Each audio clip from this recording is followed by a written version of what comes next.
এখন চৰকাৰী প্ৰাথমিক বিদ্যালয়ৰ কৌতুকজনক অৱস্থা।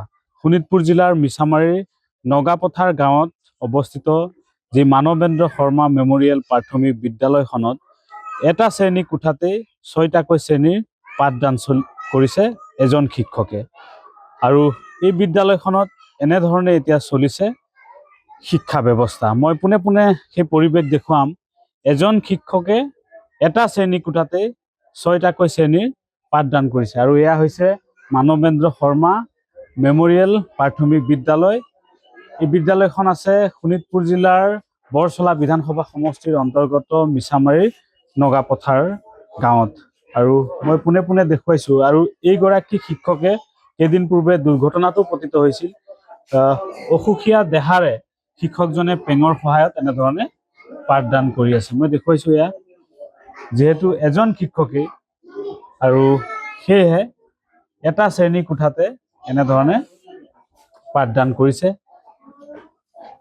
এইগৰাকী শিক্ষকে। মই পোনে পোনে কথা পাতিম। শিক্ষকগৰাকীয়ে ছাত্ৰ ছাত্ৰীৰ সৈতে এনেধৰণে পাঠদান কৰি আছে। ছাৰ, আপোনাৰ নামটো কি? মোৰ নাম শ্ৰী ফিলিমন কান্দুলনা আৰু মই ইয়াত 1 বছৰ কাল ধৰি মই ইয়াত শিক্ষকতা কৰি আছোঁ। মই আগত বেলেগ স্কুলত আছিলোঁ। তো এইটো স্কুলৰ যে আমাৰ হেড ছাৰ আছিলে বধুৰাম মাঝীদেৱ, তেখেতে ৰিটায়াৰ পিছত মোক এইটো স্কুলৰ দায়িত্ব দিলে। আৰু এইটো স্কুল মই এতিয়ালৈকে 1 বছৰ কাল মই কৰি আছোঁ আৰু এতিয়ালৈকে কৰি আছোঁ। আৰু মই এজনে শিক্ষক আৰু ল'ৰা ছোৱালীৰ ইতিমধ্যে মানে 50 এবভ হ'ব। আৰু মই অকলে পাঠদান কৰাটো অসম্ভৱ, কাৰণ 6টা ক্লাছ আছে ইয়াত, কৰ পৰা 5 লৈকে। তো আমি সেইখিনি পাঠদান কৰোঁতে আমাৰ সময়ে উকলি যায়। আৰু এইখিনি পাঠদান কৰোঁতে আমাৰ মানে এটা শ্ৰেণীৰ এটা পাঠদান কৰোঁতে আমাক মিনিমাম 30 মিনিট লাগে। তো 30 মিনিট আমি যদি 3টা 4টা শ্ৰেণী পঢ়াওঁতে আমাৰ মানে 12টা বাজি যায়।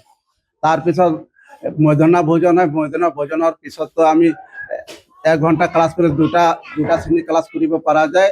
আৰু এটা শ্ৰেণীৰ ভাগতে কৰি আছোঁ। এটাই কথাতে কৰি আছোঁ, কাৰণ মোৰ এতিয়া শৰীৰো অসুস্থ আছে।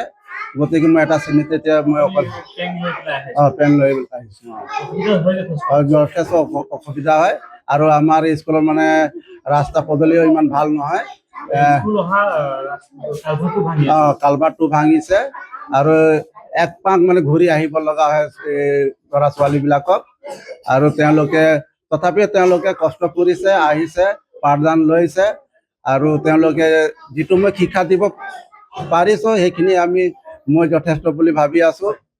নিশ্চয়কৈ মই সেই দৃশ্য দেখুৱাইছোঁ। এয়া চাওক, এনেধৰণে এটা শ্ৰেণী কোঠাত 6টাকৈ শ্ৰেণীৰ এনেধৰণে পাঠদান চলিছে। যথেষ্ট কষ্ট কৰি এইগৰাকী শিক্ষকে এনেধৰণে পাঠদান কৰি আছে। আৰু এই বিদ্যালয়খনত অহা যোৱাটো যথেষ্ট কষ্ট কৰিব লগা হয় ছাত্ৰ ছাত্ৰীসকলে, কাৰণ এই বিদ্যালয়খনত অহা যোৱা বাট পথৰ সুব্যৱস্থা নাই।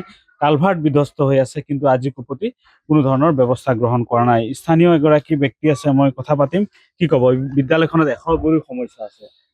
চাওক, আজি বিদ্যালয়টো স্থাপন হোৱাৰ পৰাই, আৰু এইখন বিদ্যালয়ত মই নিজেও পঢ়িছিলোঁ, কিন্তু আজি এনেকুৱা অৱস্থা হৈছে, যিহেতু এটা আজি আহিবৰ কাৰণে ৰাস্তাৰ কাৰণে প্ৰব্লেম। আজি চৰকাৰে এখন কালভাৰ্ট দিছিলে, সেই কালভাৰ্টৰ পিছতো আকৌ জনপ্ৰতিনিধিসকলক আমি কালভাৰ্টৰ আহ্বান জনাইছিলোঁ। তেওঁলোকে দিম বুলি কোৱাৰ পিছতো ইয়াৰ ডালা কালভাৰ্ট তেওঁলোকে কাটি বেলেগত দিছে, কিন্তু ইয়াত স্কুলৰ নিদিলে তেওঁলোকে।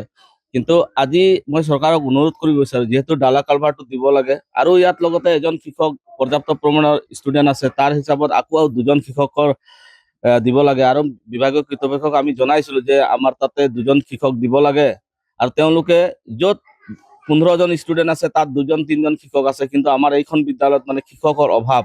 আৰু যিসকল শিক্ষক আহিছিলে তেওঁলোকে ইয়াত জইনিং দেখাই তেওঁলোকে বেলেগ এখন বিদ্যালয়ত পাঠদান কৰি আছে, আৰু তেওঁলোকে মানে ইয়াত নাথাকে।